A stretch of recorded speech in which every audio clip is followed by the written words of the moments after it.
Oh, artiste là? Oh. Gè la blague pi yo men.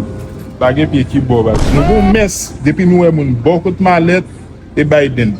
Nou pran la province, nan ki so kote nan sa chè ou bien, nan ki sa? Man, mwen ba achete malet, mwen chè. Ebe malet e sel lage pi yo ka fa malet, ou pa kal lot kota malet?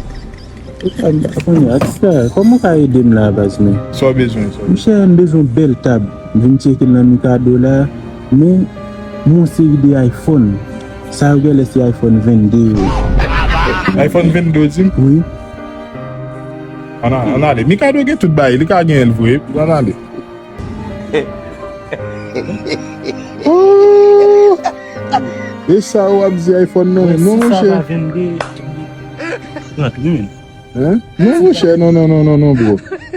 Sa ba iPhone men.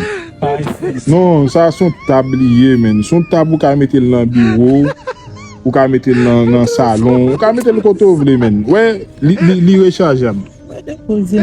Ouais, li pran type C, chargeur type C, li pran USB.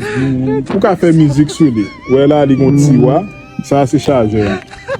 Ouais, li gen livre tout, wap comprendre. Ça veut dire, li pou acheter le tout jeune livre là, ou comprendre tout bagay. Ouais, bon iPhone da de bro. Wap ten quand même à l'aise mon cher nèg éclairé.